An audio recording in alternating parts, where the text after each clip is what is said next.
A rom-com based on a real-life love story? What could be better? I Still Believe, the movie, which came out March of 2020, is just that. It is based on the real life of Christian rock singer Jeremy Camp and his love for Melissa. And the movie is adorable, but also sad, and just like in general, a great movie. And this is where you guys are gonna see when I'm doing movies. Like, I kind of have no standards for movies. Like, my friends will tell you this. Like, they think I watch the craziest shit, which I don't. But, like, this movie I thought it was great, and I loved it, but it was 51% fresh on Rotten Tomatoes. So, there's the comparison you're gonna see. I think anything that has to do with love is great and amazing, but Rotten Tomatoes is not great. But it's fine. It's fine. We're gonna talk about it, and it's gonna be great. And I don't care that Rotten Tomatoes said it was 51% fresh. I loved it. And so I think people should watch it. And also, the song, that is the title. The title, I Still Believe, is based off of a song that Jeremy wrote. I've been listening to it since the trailer came out. And it's a great song. I love the song. And it's great. And I love that the movie is based off this song. And I do want to put a disclaimer in here. I am not a religious person, and even though this story deals a lot with, like, Christianity and faith and God, I'm just going to be talking about, like, the love aspect and the movie, and I'm not trying to push, like, religious beliefs on anybody, because obviously I don't, like, believe in all of it. So it's just a factor of the movie, but I'm not doing this because of, like, all of that and the religious aspect. Like, I watched the movie because it was a love story, and I'm a sucker for love stories. So that is my little quick disclaimer. Books, TV, music, and movies. All things that make a big impact on everyone. I'm constantly gushing about my latest read to anyone who will listen, so I figured I'd turn my rambling into something coherent that people will actually listen to, which means no tuning out halfway through. I am Maya Ghosh, and this is my take.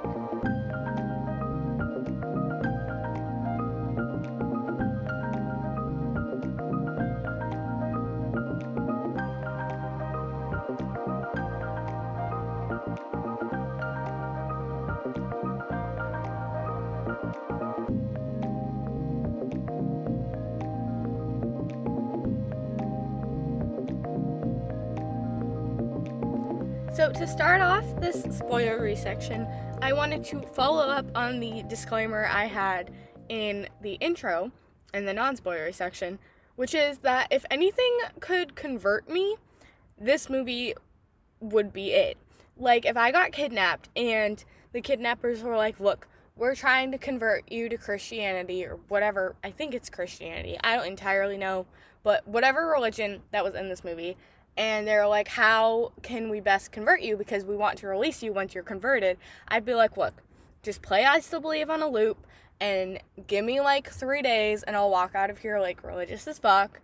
And it, like, the movie makes me think more about religion, because I just in general tend to, like, I wasn't raised religious, so I have no interest in it. But it makes me see the point of, like, needing to believe in religion or something bigger. So it expanded my horizons in that way. But still, we're not, like, that's the last I'm going to talk about, really, religion in this. We're just going to talk about, like, their love story. And moving on from my disclaimer follow-up, something kind of about the writing-ish. Not necessarily the writing, but, like, I'm just going to... The symbol of stars. There is symbolism in this movie. And, like, how they're always pointing to the stars, and Melissa sees herself as a star. And that whole, like, the star that burns brightest dies the fastest, and Melissa's a very bright star, and so she dies, like, quicker. Spoiler alert, we are in the spoilery section. Melissa dies. So, yeah, I just wanted to talk about, like, the symbol of the stars and pull something, like, academic out of this, because... you know, we're always looking to learn something new. So, yeah, there's that. And then the cast, well, not the whole cast, but the actors who played Jeremy and Melissa.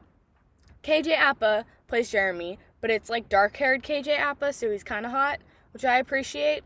And then there's Britt Robertson, who is the girl from the DCOM Avalon High, which was about like the Knights of the Round Table and King Arthur and stuff. And I loved her in that, and I love that movie. And so I'm very glad that she's like moved on from Disney and like actually has an acting career and stuff. And it's great. So now we're going to talk about the story, and I'm pretty sure all of my notes are in chronological order of how the movie plays out. So we're just going to like talk about it and talk through it, and it's going to be great. And I love that the school that they go to, they're in college in this movie, and so I love that the college that they go to is in California, and there's like beach clips, and that is fun. And Jeremy is just crazy, and he like sneaks in to John Luke's set and then gets advice from John Luke about like making it in the industry. And then of course he like tunes his guitar and he goes on stage, and as he's handing off the guitar, right in the front row, he sees Melissa, and he instantly knows. He's like, shit, I'm in love. I've been hit by Cupid's arrow, and I need to talk to this girl. And then he goes up and talks to her, and their first interaction is like so awkward because he's like, hey, I'm Jeremy, and I was like handing off a guitar, and I saw you on stage, and I think you're like pretty and amazing, and I'm totally in love with you. And she's just like, hi, I'm Melissa. But I will say, I do appreciate him taking the initiative to go talk to her, because in most like rom-coms and stuff, they would like see her and be like, oh my god, I'm love struck, and then just not talk to them. So I appreciate him for that. And then, you know, of course, John Luke's like, oh my god, I'm so in love with this girl, and so half of my songs are about loving God, and half of my songs are about loving this girl. And of course, Melissa is that girl, and it sets up like this just weird, unnecessary love triangle, right? Like, John Luke is fine.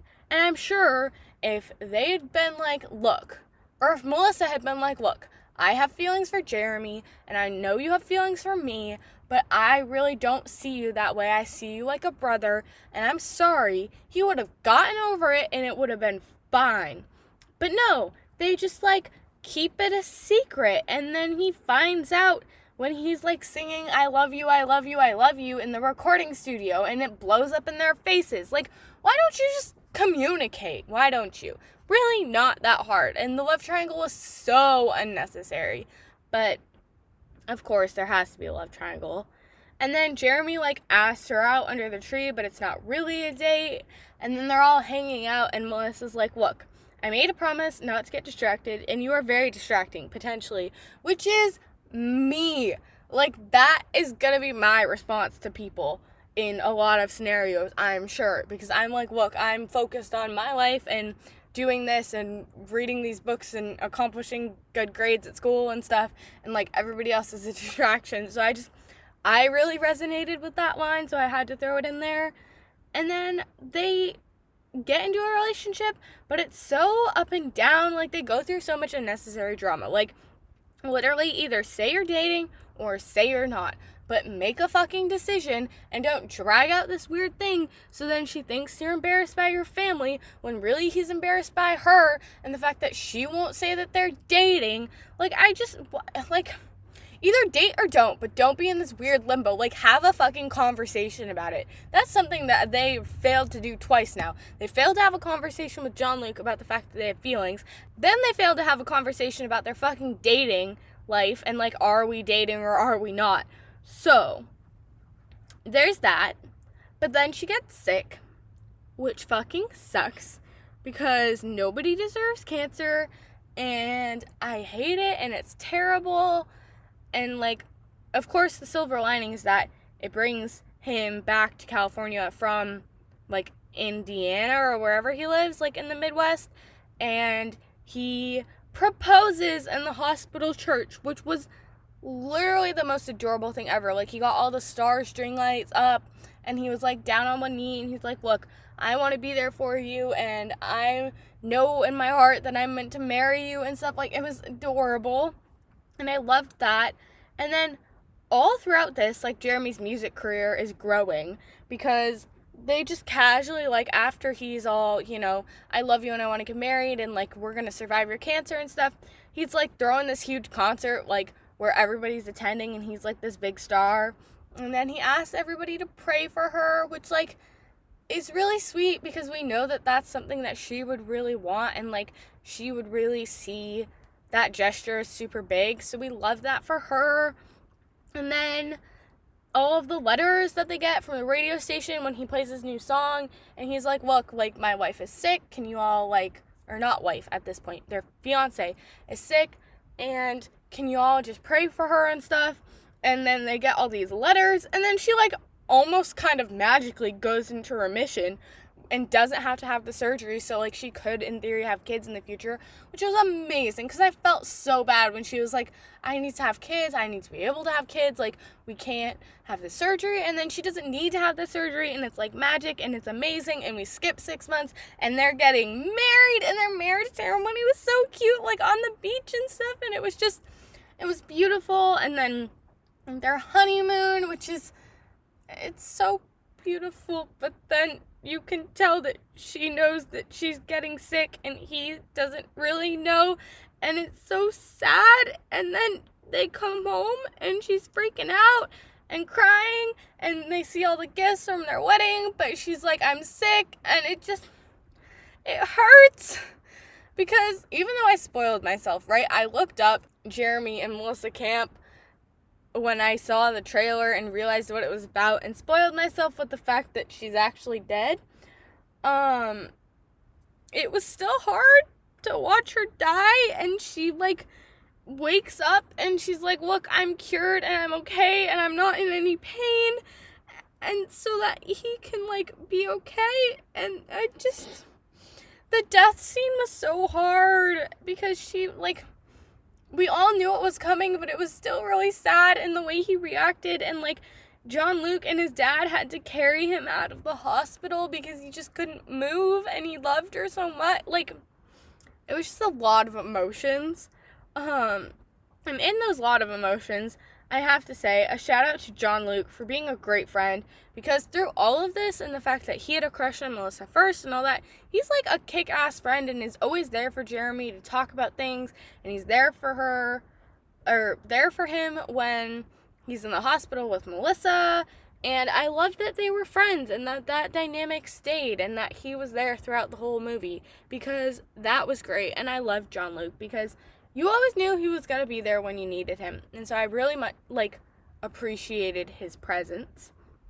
And then, you know, Jeremy's, like, really fucking sad and depressed and breaks his guitar, which I was like, what the fuck are you doing? That's your guitar. You need your guitar. Why are you breaking your guitar? But then he finds the letters, and she's like, I'm finally letting you read my diary. And it just, it was so sweet and so sad. And then we skip a bunch of time, and he's playing this huge stadium in California, and John Luke, shout out to him, is still there, still supporting Jeremy, and he's playing I Still Believe, which is the song that he wrote after she died, because it's like, you know, even though the shitty thing happened, I still believe in God and all that. And, like, then we see the redhead, and she talks about the fact that she was the one person that got changed by his story, and turns out the redhead is his future wife, which I kind of called that, because they cut to the redhead, like, 3 separate times in the span of, like, the minute that he's playing I Still Believe. And I was like, she's important. Is she his future wife? Because I knew he got married again, and I was like, okay, maybe she is. And then she was. And, like, the epilogue is so cute when, like, his whole family with, like, him and his wife and the 3 kids are, like, releasing the paper lantern in honor of Melissa. And I love that his wife is, like, really protective of their story and really, like, can understand that, like, it's okay, he did love somebody else before me and stuff. Like, it just, the whole movie was great, and I loved it, and it was so sweet and sad and beautiful and sweet and fucking sad, but also beautiful, and it was, like, a really good rom-com, and it was based on true stories. So nobody can tell me that I'm living in some fantasy-ass world where everything works out in rose-colored glasses, because it's based on a fucking true story. So I really appreciated that, and I loved it, and it was great. I loved it. It's amazing. So yeah, I have been Maya Ghosh, and this has been my take on I Still Believe, the movie. Thanks for listening.